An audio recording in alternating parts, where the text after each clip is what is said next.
Hi పిల్లలు. Hello. Last పాడ్కాస్ట్లో దమనకుడు చెప్పాలనుకున్న ఆషాఢభూతి కథ చెప్తా అన్నా కదా, ఇప్పుడు చెప్తాను. ముందుగా ఈ పాడ్కాస్ట్ నచ్చితే లైక్ చేయండి, షేర్ చేయండి, సబ్స్క్రైబ్ చేయండి, ఫాలో అవ్వండి. ఓకే, సో చాలా జాగ్రత్తగా చెప్తాను, వినండి. అనగనగా ఒక ఊరిలో దేవశర్మ అనే ఒక సన్యాసి ఉండేవాడు. అతడేం నిజం సన్యాసి కాదు, దొంగ సన్యాసి. డబ్బు మీద ఆశ లేదంటూనే డబ్బు కోసం రకరకాల వేషాలు వేసేవాడు. అతను ఊరూరా తిరుగుతూ వేదాంతాన్ని బోధించేవాడు. ఆ వేదాంతాన్ని వినడానికి జనం గుంపులు గుంపులుగా వచ్చేవారు. దేవశర్మ చెప్పిన వేదాంతానికి ముగ్ధులై జనం అతనికి దోసిళ్లతో దక్షిణలు కానుకలు ఇచ్చేవారు. వద్దు వద్దంటూనే అన్నిటినీ స్వీకరించేవాడు అతను. అంటే ఒక దొంగ స్వామీజీ అన్నట్టు. ఎవరైనా డబ్బులు ఇస్తే డబ్బు అంటే నాకు ఇంట్రెస్ట్ లేదు, అసలు డబ్బు ఎందుకు, డబ్బు అనేది ఇంపార్టెంట్ కాదు మనిషికి అని చెప్పేవాడు. కానీ ఎవరైనా డబ్బులు ఇస్తే మాత్రం తీసుకొని తన సంచిలో వేసుకునేవాడు. వచ్చిన కానుకలే దక్షిణల్ని లెక్క పెట్టుకొని మరీ జాగ్రత్తగా చేసేవాడు. కొంతకాలానికి దేవశర్మ దగ్గర చాలా డబ్బు వచ్చేసింది. దానిని ఒక బొంతలో దాచుకొని ఆ బొంతను ఎప్పుడు తన దగ్గరే ఉంచుకునేవాడు దేవశర్మ. బొంత అంటే ఒక బెడ్షీట్ ఆ బెడ్షీట్ లోపల దాచుకొని ఉంచుకునేవాడు. అంటే ఎప్పుడు కూడా తన దగ్గరే ఉంచుకునేవాడు. దానిని ఒక దొంగ కనిపెట్టాడు. ఓహో, దేవశర్మ దగ్గర చాలా డబ్బులు ఉన్నాయి, ఆ డబ్బులన్నింటిని నేను తీసుకోవాలి అని ఒక ప్లాన్ వేసుకున్నాడు ఒక దొంగ. ఓకేనా? అప్పుడు ఏమైందట అంటే, దేవశర్మ దాచుకున్న సొమ్మును ఎలాగైనా కూడా కాజేయాలనుకున్నాడు.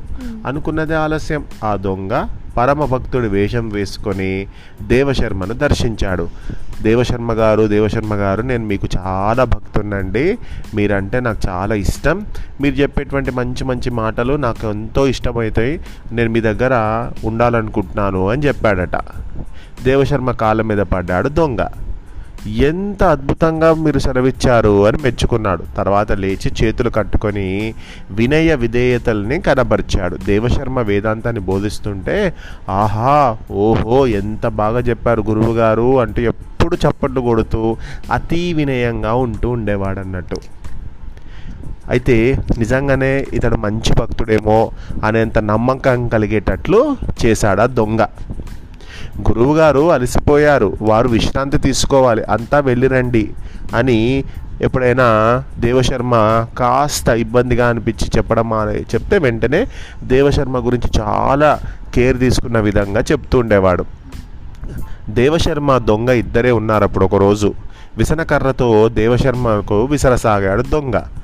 అతని భక్తికి, అతని వినయ విధేయతలకి పొంగిపోయాడు దేవశర్మ. అడిగాడు ఇలా, ఎవరు నువ్వు, నన్నెందుకు నువ్వు ఇంతలా సేవిస్తున్నావు అని అడిగాడట. నా పేరు ఆషాఢభూతి. ఎవరు నువ్వు అని మీరు అడిగారే, అది తెలుసుకుందామనే నేను ఇక్కడికి వచ్చాను. మీకు సేవలు చేసి మీ దగ్గర ఉన్న జ్ఞాన ధనాన్ని పొందాలని ఆశతో వచ్చాను, నన్ను కాదనకండి, మీ శిష్యుడిగా నన్ను స్వీకరించండి అన్నాడా దొంగ. వాడి మాటల్ని నమ్మేశాడు దేవశర్మ. అలాగే అన్నాడు. అప్పటి నుంచి అవకాశం ఎప్పుడు దొరుకుతుందా, ఎప్పుడు ఆ దేవశర్మ దగ్గర ఉన్నటువంటి ఆ డబ్బును కాజేద్దామా అనే ఆలోచనలో ఉన్నాడా దొంగ.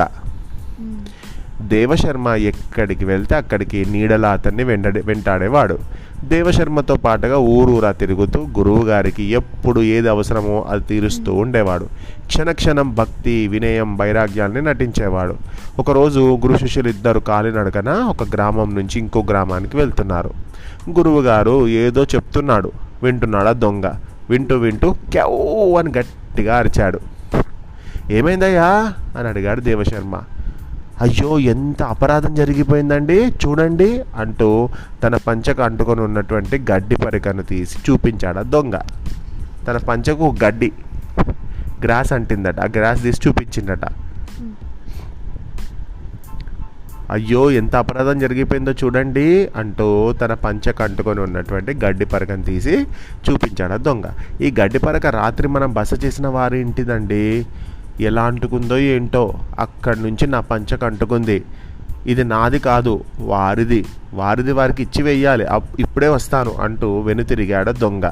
అయ్యో పర్వాలేదయ్యా, గడ్డియే కదా, వాళ్ళ ఇంట్లో నుంచి నీకు తెలియకుండానే నీ పంచకు అంటుకుంది, నువ్వు చేసిన తప్పు కాదు కదా, అయినా కూడా గడ్డి పరకనియడానికి నువ్వు మళ్ళీ ఇక్కడి నుంచి వెళ్ళిపోతావా వెనక్కి, వద్దు వద్దు అని అన్నాడు దేవశర్మ.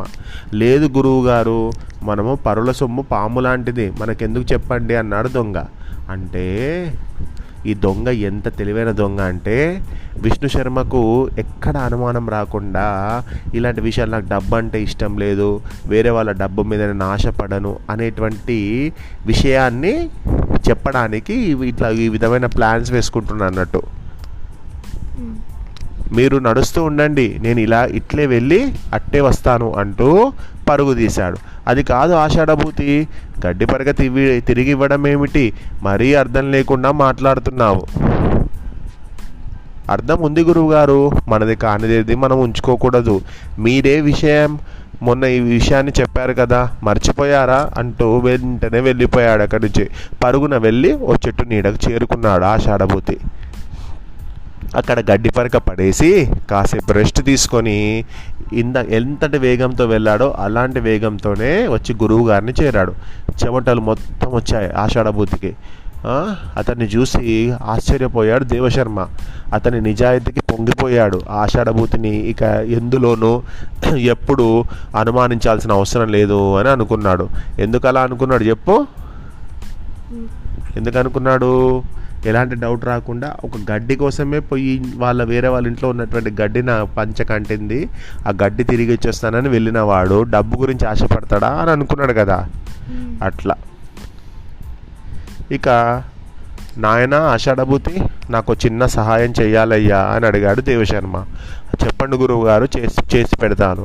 ఇక మీదట ఈ బొంతను నువ్వే మొయ్యాలి, ఇది మొయ్యడం నా వల్ల కావట్లేదు, నేను ముసలివాడయ్యాను కదా అన్నాడు దేవశర్మ.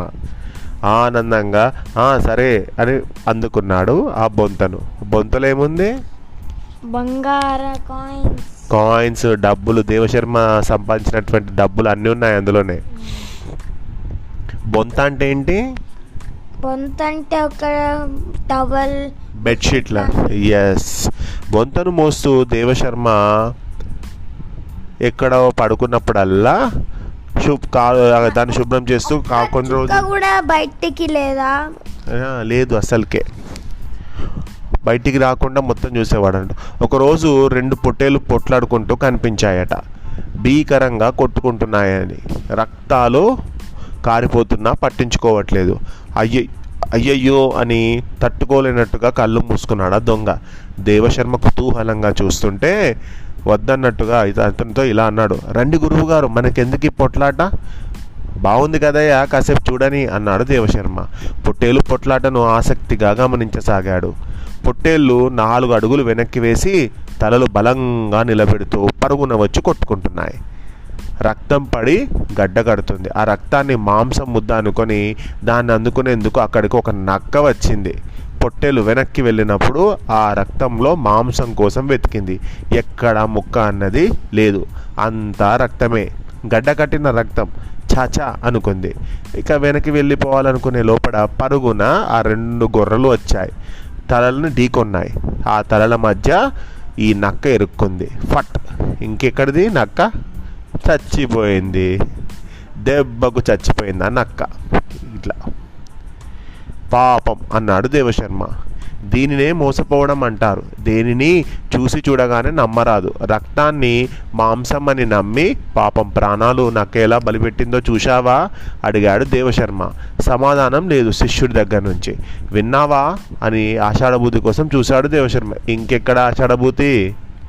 దేవశర్మ కన్నార్పకుండా పొట్లాటను చూస్తుంటే అదే అదనుగా సొమ్ములు ఉన్న బొంతను చంకన పెట్టుకొని అక్కడి నుంచి ఉడాయించేశాడు దొంగ. పారిపోయాడు అన్నట్టు.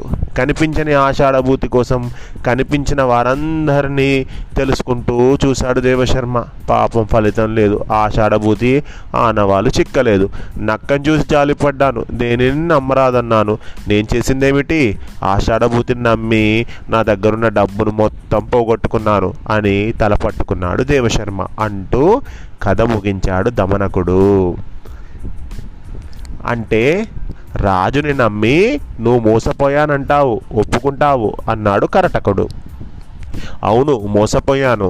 సంజీవకుణ్ణి పింగళుడికి పరిచయం చేసి నేను మంత్రిగా ఉండాలి అనుకునేటువంటి ఛాన్స్ని పోడగొట్టుకున్నాను. అనవసరంగా ఇప్పుడు రాజు ఏం చేశాడు? మంత్రి చేసేసాడు. ఎవరినా? సంజీవకుణ్ణి. ఎలాగైనా వాళ్ళిద్దరి మధ్య స్నేహాన్ని చెడగొట్టాలి, ఒకరంటే ఒకరికి పడకుండా చెయ్యాలి, లేకపోతే నాకు బతుకు లేదు అని అనుకున్నాడు. అది నీ వల్ల అవుతుందా అని అడిగాడు కరటకుడు. ఎందుకవ్వదు? బుద్ధిబలంతో దేనినైనా సాధించొచ్చు, సాధిస్తాను అన్నాడు దమనకుడు. ఎందుకో కాకిపాము కథ గుర్తొస్తుంది అన్నాడు దమనకుడు. ఈసారి దమనకుడు చెప్పిన స్టోరీ ఏంటంటే కాకిపాము కథ. ఏంటా కథ చెప్పవు అడిగాడు కరటకుడు. దమనకుడు ఏం చెప్పాడు అనేది నెక్స్ట్ పాడ్కాస్ట్లో విందాం. అదే కాకి పాము కథ.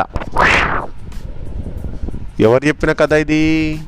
మా నాన్నగారు. మీ నాన్నగారు. దమనకుడు చెప్పిన కథను మీ నాన్నగారు చెప్తారు. నాన్నగారు